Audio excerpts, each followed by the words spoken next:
Assalomu alaykum hurmatli ko'ruvchilar. Sharq Turkiston ovozi kundalik xabarlar programmasini ko'rishingizni qarshi olamiz. Xitoy Sharq Turkistonda virusni bahona qilib, odam badanida dorisini qilmoqda. Xitoyda tirik ishki a'zolarni ko'chirish ishlari yana davomlashmoqda. Xitoyning Mo'ng'ul tilini cheklashi keskin tanqidlandi. Qaradagi Oslodagi Qur'oni Karimni yirtish voqeasi to'g'risida bayonot e'lon qildi. Yaxshi tozalik odatini yetildirganlik o'zini qo'g'daganlik. Tövəndə diqqətinizə xəbərlərimizin təfsili məzmunları olsun.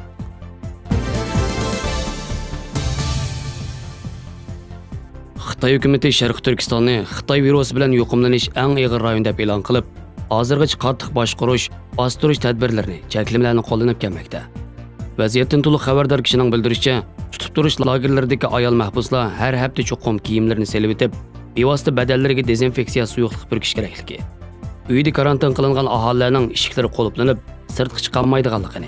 Karantin vaqtining 40 kundan eshib, virus tekshiruvchilar natija sog'lom chiqsa-mo, yana qattiq karantinni kuzatish ostida turayotganligi. Hamkorlashmaganlar bo'lsa, qonun organlari tomonidan qo'lga olinganligini aytgan. Xitoy hukumatining qilmishlarini mutaxassislar davolash axloqiga xiloflik qilganlik deb qarab, aholilarning murakkab kelinkilik sinoqdan o'tmaganlarning cho'ng kichik hammasiga Xitoyning an'anaviy dorilarini iste'mol qilish tahdidiga duch kelmoqda degan. O'ttir yoshli bir Uyg'ur ayol birlashma agentligiga o'zining Xitoydagi virus yuqumining yuqori pallasida tutib turilganligini va Xitoyning dorisini ichishga majburlangandan keyin o'zini ojiz, ko'ngli aynish, kasal his qilganliklarini aytib, kamirdoshlari bilan haftada bir qatim kiyimlari majbur soldirilib, bevosita badallarga va turadigan kamirga dezinfeksiya suyuqlik purkaydiganligini, badan terilari dori ta'sirida kuyib, qo'llarining ishlamas bo'lib, badan terilari tushishga boshlaganligi, bir oydan ko'proq qamalgandan keyin qo'yib berilib, o'z uyida karantin qilinib, mahalla xizmatchisi kunda bir qatim kelib, hech qanday belgisi bo'lmagan oq botilkalik Xitoy tibobati dorilarini ichishga majburlaganligini, agar ishmasa yana tutib ketildiganligini aytgan. 70 yildan buyon Xitoy hukumati Sharq Turkiston xalqini kontrol qilish uchun inson o'ylab yetolmaydigan barliq razil amal choralarni qo'llanib keldi. Muhojiratdagi Sharq Turkistonliklar to'xtamay Xitoyning razil inson qalbidan chiqqan qilmishlarini butun dunyoga bildirishga tirishmoqda.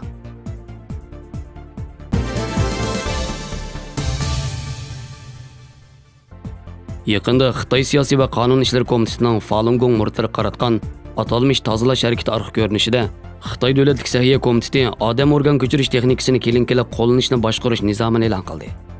Yangi nizomning mazmuni tovandikilarni o'z ichiga olgan. Odam organlarini ko'chirish texnikasini yo'l qo'ygan davolash apparatlarining cheklimalarini amaldan qoldirish, bir qator asli talab va cheklimalarini bo'shashtirish qatorliqlar bo'lib, Xalqaro Falun Gong ziyonkashlikni izqo'g'lash tashkilotining bayonotchisi Wang Juan yangi nizom haqida Xitoyning organ a'zo yig'ish va ehtiyoj qarab odam o'ldirish jinoyatining texmo keng ko'lamda elib berilganligini ko'rsatdi. 2006-yili tirik Falun Gong murtlarining ishki organ a'zolarini yig'ib olishning orqa ko'rinishi oshkorlangandan keyin xalqaro jamiyatni aldash uchun odam organ ko'chirish texnikasining vaqtli boshqarish nizomini e'lon qilib, atalmish a'zo ko'chirish texnikasi orqali nurg'un doktorxonalarning qatnashishini cheklagan. Amaliyotda organ ko'chirish sharti bo'lmagan nurg'un doktorxonalarmi zo'r kuch bilan organ ko'chirish ishlarini astirdan elib borgan. 2020-yili yangi nusxadagi odam organ ko'chirish texnikasini kelinkilab qo'llanishni boshqarish nizomining qaytadan e'lon qilinishi Xitoyning xalqaro jamiyatning tirik organ elish jinoyati to'g'risidagi ayblashlariga texmo sal qarag'anligini va organ ko'chirish kasbining taraqqiyotini butunlay erkinlashtirganligini ko'rsatib beradi. 2020-yil yanvardan iyulgacha Xalqaro Falun Gong ziyonkashlikni izqo'g'lash tashkilotining Xitoy o'lkalaridagi tibbiy xodimlarni telefon orqali qilgan ziyorat tekshirishidan ayon bo'lishicha, virus yuqum ahvoli og'ir mazgildimi Xitoy Kompartiyasining har qaysi joylardagi doktorxonalarda jonliq a'zo yig'ib olish davomlashgan. A'zo ko'chirganlarning soni xeyli ko'p bo'lgan. E'lon qilinmagan ziyoratlar jarayonida xaridorlarni jalb qilish uchun bir qism tibbiy xodimlar organ iyon qiluvchilarning sog'lom Falun Gong murtlaridan kelganligini tashviq qilgan ekan.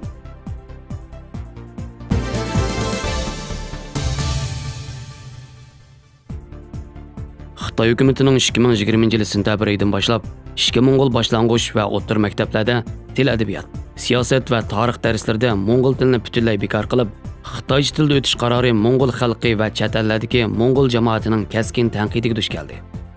New York vaqti gazetining 31-avgustdagi xabarida aytilishicha, bu qarorga norozilik bildirish uchun New Yorkdagi Janubiy Mo'ng'oliya kishilik huquq markazi norozilik namoyishi o'tkazgan. Namoyishda ular bizning ona tilimiz Mo'ng'ul tili, bizning Mo'ng'ul tilidan boshqa kimligimiz yo'q degandek shuarlarni to'g'lagan. Mazkur tashkilotning raisi biz siyosiy jihatdagi barliq avtonomiya haqlarimizni yo'qotdik.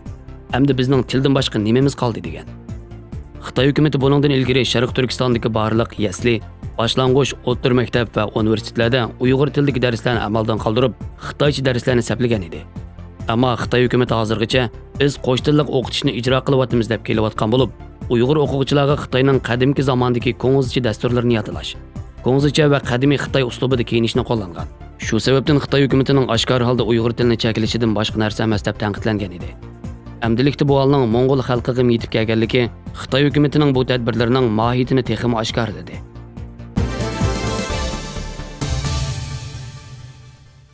Norvegiyaning poytaxti Osloda islomga qarshi bir konservativ guruhining oldingi kuni parlament oldida o'tkazgan namoyish jarayonida Qur'on Karim yirtilgan edi.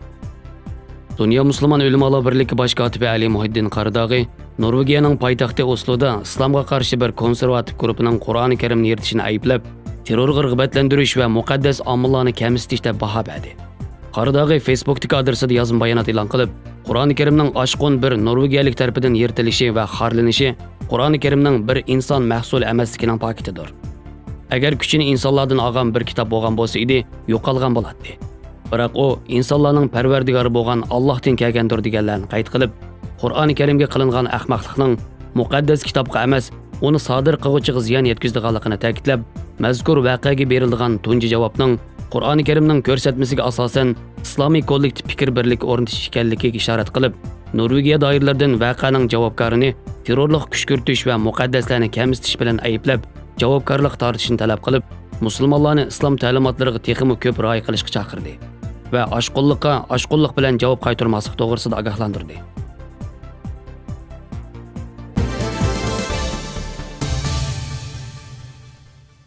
Yuqumli kasallikni kontrol qilishning asosiy vositasi 3 bo'lib, yuqum manbasini kontrol qilish, tarqalish yo'llarini uzib tashlash va oson yuqumlanuvchilarni qo'g'dash.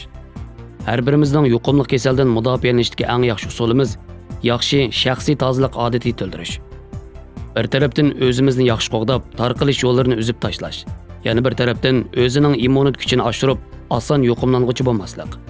Bu qitim Xitoy virusi har birimizga bir qitimliq ommaviy sahiya darsi o'tdi. Yaxshi tozalik odatini yetildirganlik, o'zini qo'g'diganlik. Ommaviy tozlikni turmushning har qaysi taraflariga singdirish kerak. Masalan, kundalik turmushda boshqalar bilan stakan, qoch-quch qatorliq buyumlarni o'rtaq ishlatishdan saqlanish.